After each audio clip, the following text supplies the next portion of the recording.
Consignment for Mandi. In this presentation, we'll discuss about using consignment feature of Busy for Mandi specific trade. Mandi is a place where farmer goes for selling their crops like chana, kanak and other such items. There they meet commission agents who introduce them to various buyers, customers for purchase of crop. Commission agents either purchase crops themselves and sell it to different customers, or there can be a direct sale from farmer to customer. In this process, commission agent charge a commission for their services, and apart from it, they also need to maintain details of certain expenses like Mandi tax, tulai, etc. Consignment feature of Busy is designed specifically keeping in mind all the accounting, inventory related details of the commission agent. To implement consignment feature, first of all, we need to enable the consignment feature in the company. We'll enable this feature by going to Administration, Configuration, Features Options, Inventory tab. Here we'll enable the option of Enable Consignment Sales. On enabling this option, a Configure button will appear. On clicking the Configure button, an Options for Consignment Sales window will appear, in which first option is Consignment Type, that is with order or without order. We'll select the without order option here. For Mandi specific trade, it's recommended that you select the without order option. Next is Maintain Customer at the time of purchase. Enable this option if you want to maintain customer details also at the time of purchase itself. Basically, if you know the customer or the seller to whom you will sell the goods that you have purchased, then you can enable this option and feed the same detail in the purchase voucher itself. Next is Maintain Price of Source Voucher. Enable this option if you want to maintain the purchase price as sales price.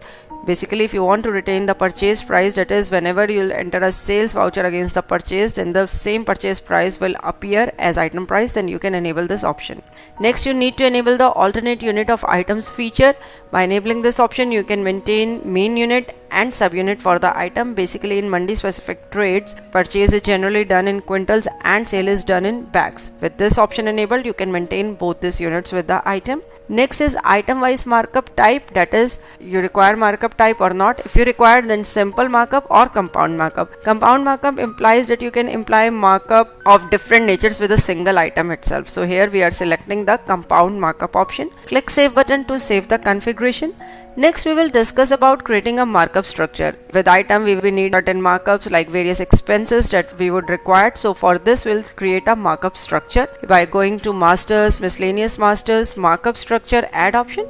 Specify the structure name. Here we are taking the structure name as Mandi Expenses. Then enable the option of compound markup with different nature. Here we are specifying the number of markups as 3. You can specify it as per your requirement, that is we are specifying 3 types of markup in this particular structure. If you want, you can increase the number of markups in the structure. Next, we'll specify the amount of markup to be fed as. First, we have taken as percentage on item price, second again percentage on item price, and third is on per alternate quantity basis. That is, first markup will be on percentage basis, second also on percentage basis, and third markup will be based on item alternate quantity. Then we'll specify the account posting details. We'll specify the markup caption like market fees, Goshala, Tulai, and we'll specify the account head to post for these markups. Like we have created these accounts like market fees, Goshala. So we will specify all these details in the markup structure itself. Click Save button to save the markup structure. Next, we will be configuring item wise markup type option. For this, we'll go to Administration, Configuration, Vouchers Configuration option. Here we are selecting the main series of purchase voucher. If you want to configure any other series, then you can select that particular series of the voucher and click the Voucher Configuration button. Here we'll enable the item wise markup option, that is we need item wise markup in the purchase voucher. Then specify markup structure. Here we'll select the markup structure as Mandi Expense, and then is select consignment mode. That is, first option is yes variable, that is consignment will be enabled in the voucher, but you have the option to change it, disable it. Next, yes fixed, that is consignment will always be enabled in the voucher, you cannot change it. And last is no, that is consignment is not required. Click Save button to save the voucher configuration.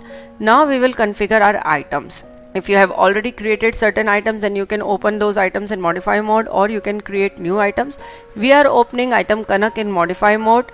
Here you can see items main unit is quintal and alternate unit is bags. Next, under specify sales account option, we'll select the specify here option and we'll specify the sales account as auction account. If you open the auction account in modify mode, you can see this account falls under the parent group indirect expenses.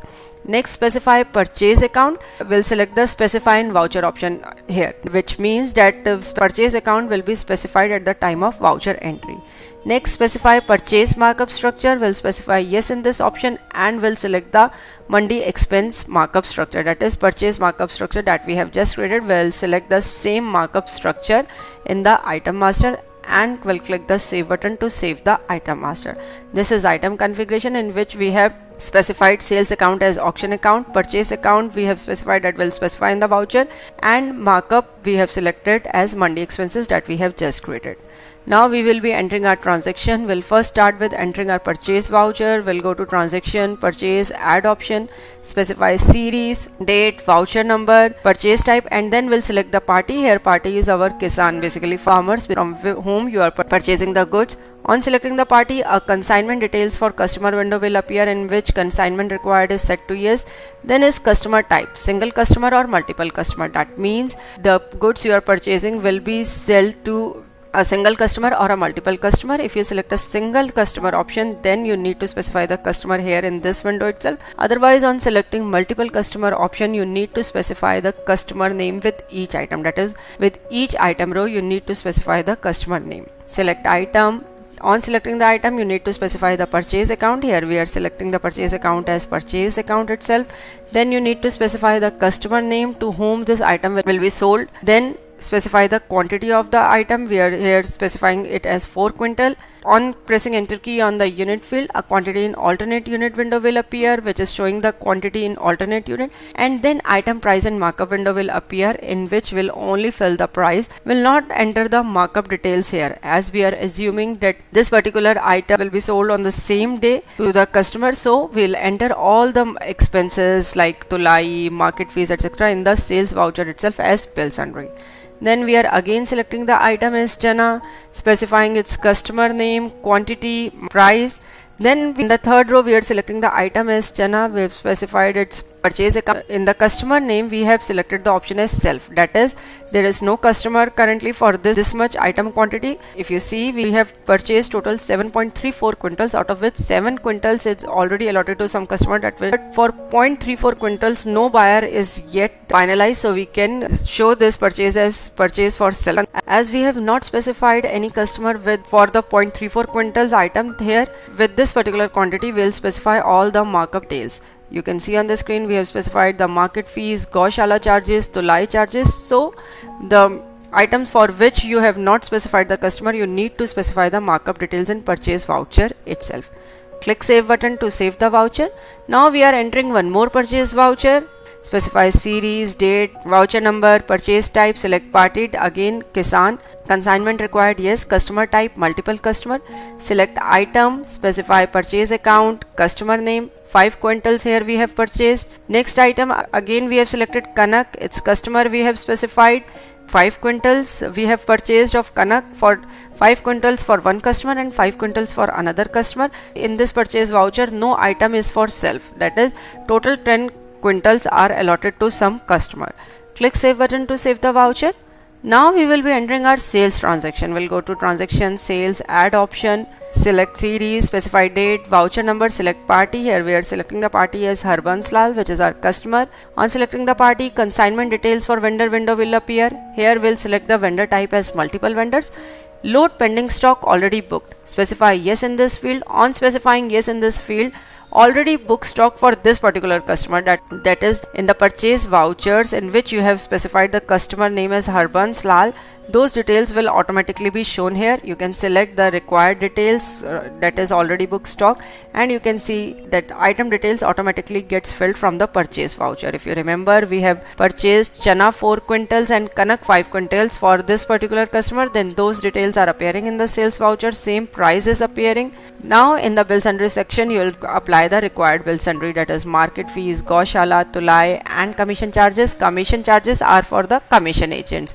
If you want to configure these bill sundries, you can do so by going to Masters Bill Sundry Add option and create these bill sundries. Like for market fees, you can take the bill sundry as on percentage basis. For Tulai, you can specify the basis as per alternate quantity. As you can see, Tulai charges are as per bag, that is for each bag you are specifying the Tulai charges.